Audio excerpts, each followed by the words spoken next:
Francesca's representative galleries for their support. Inman Gallery, Carrie's here, and Teledyne Gallery from Dallas.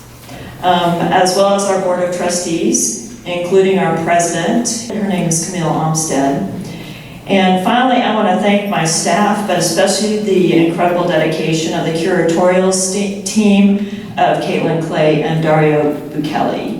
So I will turn it over to our curator now of exhibitions, Caitlin Clay.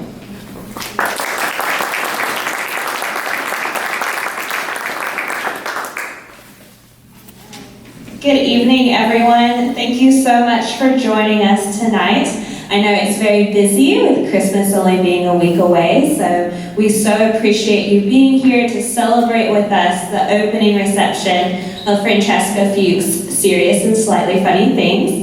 I have the honor of introducing our two speakers tonight. We have Francesca here to talk about her show, and then we also have her catalog essayist, Dean Dederico, and they will be speaking about the exhibition. So if you'll just listen briefly for their bios. Francesca was born in London and raised in Munster. She moved to the US in 1996 for the core program at the Museum of Fine Arts, Houston. She makes paintings that consider closely the overlooked intimacies that shape our lives, giving careful attention to family relationships, objects of the everyday, quiet moments, and what art offers when it enters our personal spaces. This subtle gesture of careful connection underscores her rigorous investigation into the significance and traditions of painting. Fuchs' work was featured in the 1992 New Contemporaries and has been shown in venues including the Whitechapel Art Gallery, London, the Modern Art Museum of Fort Worth, the Suburban, Illinois, and in a solo exhibition at the Contemporary Arts Museum, Houston. She was the 2017 Josephine Mercy Heathcock Fellow at the McDowell Colony in New Hampshire, and the Art League Houston's 2018 Texas Artist of the Year. She currently lives in Houston and is represented by Inman Gallery and Teledyne Gallery.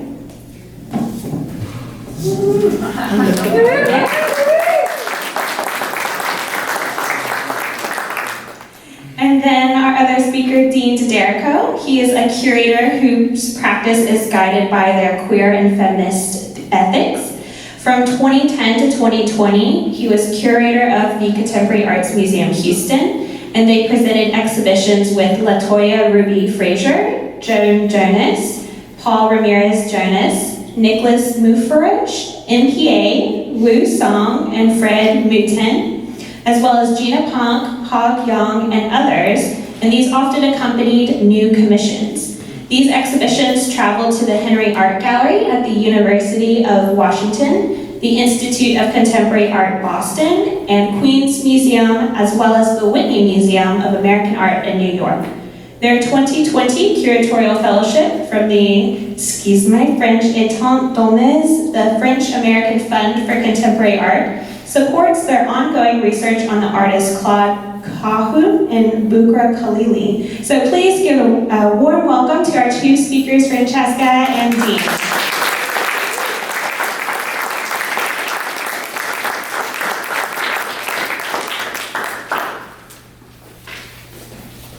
Thanks so much. Thank you for having me here, Caitlin. It's been an absolute pleasure getting everything together and also having the opportunity to be invited and to write about the work for the catalog, which is upcoming, which I'm sure all of you will be very excited to see.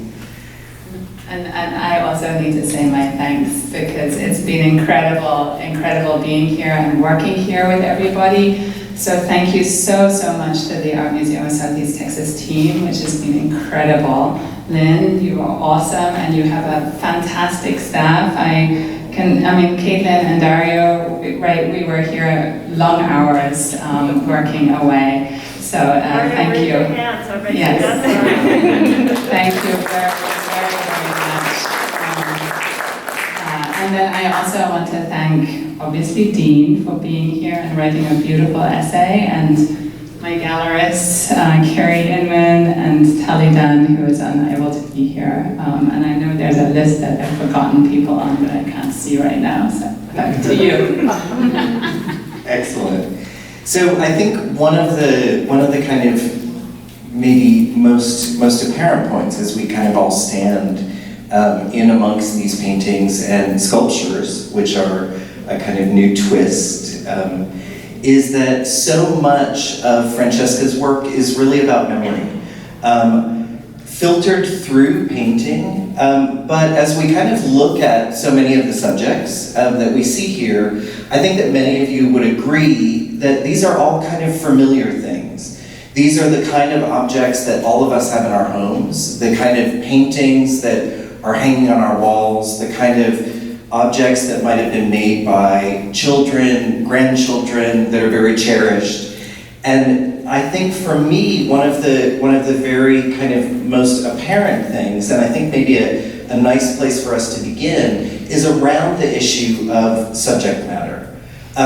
Because it is so varied, because we're looking at things like the incredible rock painted to look like a ladybug that's back there, or the kind of candlestick that's obviously been sculpted by maybe some childish hands. But then also some objects like some archaeological fragments, or even art by other people. I wonder if you can maybe talk a little bit about some of the kind of inspirations that bring you to kind of choose specific objects that you're interested to reproduce. For me, I guess all these pieces are things that I love, things that I've grown up with, things that I've looked at over time and in different places. So they don't all live with me, but I live with a family that lives with objects. My dad was an archaeologist, so there were many things that were collected. And so children's art was collected too, right? I mean, things just kind of never left.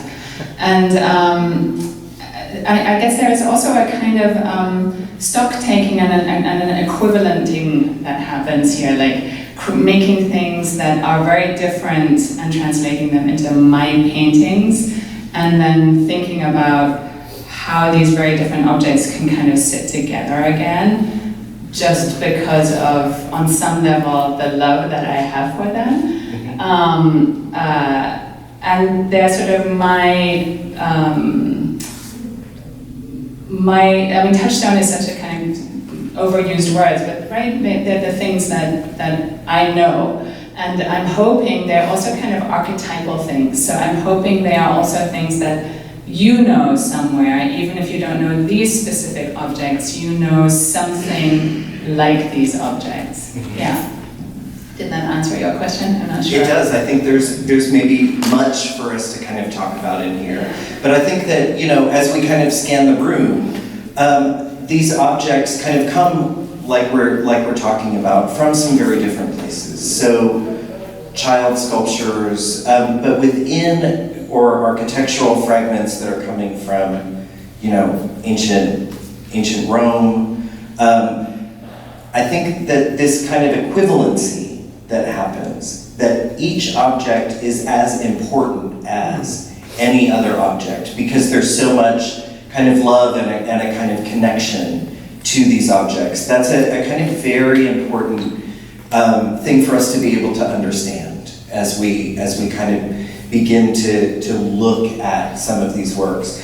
I think also one of the maybe kind of newer movements that's happening in the work, and that's something that I think this is the first time that they've been presented in a museum exhibition, are Francesca's sculptures, which are kind of peppered through the space. And so work like vases and mugs here, or yellow vase, turquoise vase, which is over in here, or the diner mug back there. Those, for me, kind of take this language of painting that you've developed and give it a kind of sculptural form. I think when we look kind of closely at those objects, I think it almost feels like they've been built up by being painted, layers and layers of paint, it almost seems like they're just exclusively painting in a way. And I think that's a very special thing. And I wonder if you might be able to kind of talk about when the sculptures and vases kind of entered in. I mean, I know many of them have existed in your home for their reproductions of things like that. But I wonder if you might talk about the kind of genesis of that, and when you began to realize that they were part of your kind of painting practice, let's say. Yeah, I mean, I guess I need to say right off the bat that I trained as a sculptor. So even though I would say now I'm a painter, I make paintings, my background is very much in sculpture, and I think also the way that I think about space is still very much about a sculptor's approach. But so these were sort of a side project. So the dates that they have are 2016, like literally every mug says 2016 to 2020, because I don't even know when I made each specific mug or vase. I just made them as this other thing whenever I was like, I just need some downtime, I'm gonna make another one. And they are all truly like the mugs and vases. I have a collection, did you know that I like color? So I have this collection of vases and mugs in my house that I've found in thrift stores over time. And so the project was very much the same, of thinking about this object and then translating it into a different material. And even though we're talking about them as sculptures, I do actually think of them as paintings. So I mean, much as the paintings are kind of asking, what am I? Am I a painting? Am I a painting of a painting? I'm interested in these objects going, am I a sculpture? Am I a painting of a sculpture? Like, how am I sitting in the world? Yeah. And I think they in a way kind of almost very successfully, I think, avoid kind of being either a painting or a sculpture. It's both a painting and a sculpture. In the same way, say that a work like this, B. Schmidt. This is Reinhold B. Reinhold B. Yes. Okay. So, but when we look at it, we understand that this is a kind of a work on paper, framed behind one of these kind of very typical glass frames with little metal clips. So it's you kind of taking this object that maybe you've passed for years, looked at as you're going up or down the stairs, lived with in some way. And so they're almost sometimes these kind of objects that we might take for granted in some way, where through your process, what you're actually being able to do is kind of say, no, this is actually, there is a lot of care. There's the care of the person that chose this when they brought it into the home. There's also the kind of care that we realize when we realize that here are these things that we've been living with for our entire lives. And what do those things mean to us? And I think the exhibition itself is a really incredible evocation of these things that are important to us. And being able to kind of say, okay, these things are important to me, but I want you to realize that everyone has these kind of objects in their life. I think that's a kind of very, and I wonder maybe if you would a little bit talk about kind of, your father being an archaeologist, growing up around kind of some of these things. So we have in the back the kind of head of Hadrian, or some of these objects. And to maybe talk a little bit about, say, like what the relationship is for you in a sculptural way, or a painterly way, also, between objects, like if we can maybe move back this way. So this whole kind of art-making endeavor that I'm engaged in, that many of us are engaged in here, we are all building on each other all the time. We're building on everything we see, and we're building on all our influences. And so the little painting that we were standing in front of before, that was made by one of my sister's closest friends in school, and it was at home, and I was always really envious of Reinhold B's fluidity of mark making. right? And so it's like this little thing that has always sat on my sister's house on her shelf. Mhm. And when I was, growing up, it was in Minster where, we lived. So, Yeah. so this kind of, and to me it looks like I'm also very interested in this idea of it sort of looks Picasso-esque. And then the Biese here, Biese 3, who's a German artist from the early 20th century who made lots of prints. Also kind of, there's this Picasso, this kind of Picasso influence. So this kind of moving of things around and coming up again, and then I'm reusing it when I'm making works. I don't know if I'm sort of going sidetracks from this last question that you were asking. Well, no, I actually think that it's interesting. I want to maybe kind of take something even a little further. So you say that you were always kind of envious about Reinhold B's gestural mark making. Do you feel that because your process is a kind of iterative process, right? So the works will often start off as drawings, then there are small watercolors, and you have not shown the watercolors really. No, they're my archive, yeah. But just for folks in the room to kind of understand that they often kind of take a few steps, right, before they end up as paintings like these that are on the walls. But I wonder, in a case like the reproduction of Reinhold's work, do you feel like you get to kind of participate in the gestural aspect of that, right? Yeah, that's what makes it fun, right? I get to view Reinhold B's great fluidity for a minute there. Yeah, totally. And each painting has a sketch. I call it a sketch, but it's really a small color painting on paper. Because the color is so delicate, I kind of need to work it out ahead of time.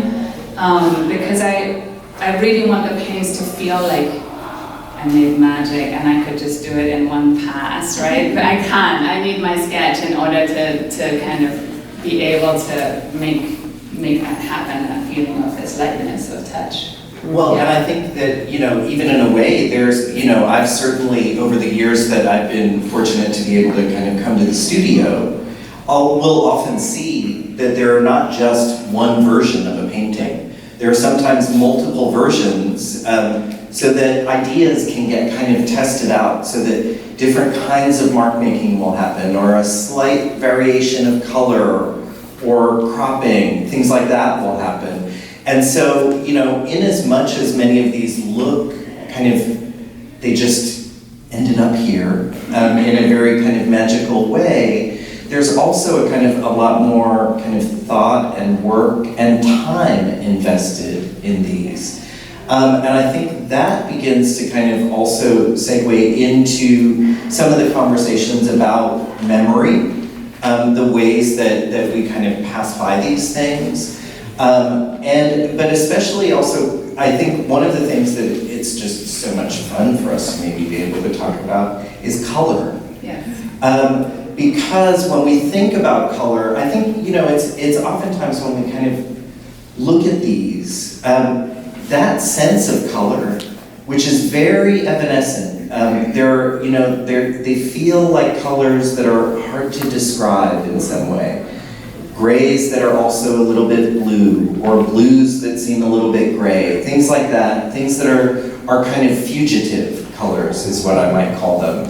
And thinking about the ways that we kind of try and capture something, right? Like trying to remember a specific image. And I wonder if you can talk a little bit about that relationship between kind of color, how color is iterative for you, how it might change, say, from those sketches. Maybe we kind of picked one to specifically talk about, but I think that would be a kind of interesting segue also to begin to talk about some of the other color things that are happening here specifically.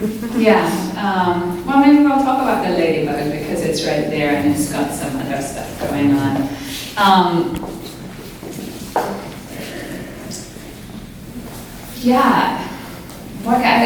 So where did the ladybug come from? So the ladybug is actually a rock that I painted in the 70s and my parents kept. because they get things, right? And so I got it, I have it now at home. I got it back because things were being downsized and dispersed. And I really enjoy this kind of thought of we've all painted, come on, we've all painted a rock at some point. And especially the ladybug rocks, right? Because I think that was like the thing that everybody was like, yeah, that's the thing that we're gonna make. And so I do really enjoy this sort of archetypal quality that different images have that I want to tie into. And for me, I mean, it's kind of, the title is Serious and Slightly Funny Things because the painting, come on, it is kind of funny, but it is also very serious because I'm being very serious about it. And somewhere in there, I think it's also reflected in the color. So the red of the ladybug itself, the way that, right, I'm really playing with the saturation of pulling it forward in the top, sort of bottom left corner. And then this very softly neutral brown that just shifts a teeny little bit from, you know, yellowy gray to bluish gray to slightly violet gray. Yeah, I want you to notice things, right? I want you to try and care. I want to get you to care as much about this thing as I do. And so by slowing down the color, well, you might just walk past, but if you pay attention, maybe you'll actually kind of slow down and enter with me into this object.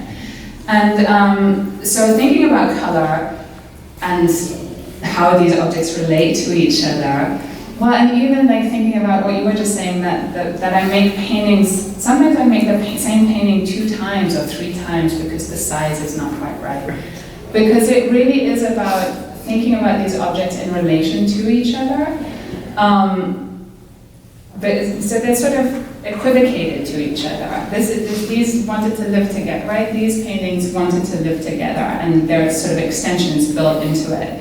But so I'm also very interested in, so I want to make objects that are paintings, I want to make paintings that are objects, I want to make paintings that are paintings, and then I want the whole space to kind of blur into this world that I'm creating. And so that's kind of where I'm dragging a little bit of the color subtly onto the walls, or I'm trying to dissolve, I'm really trying to dissolve the floor into the wall. Right, the floor here is such a feature, I think it's wonderful.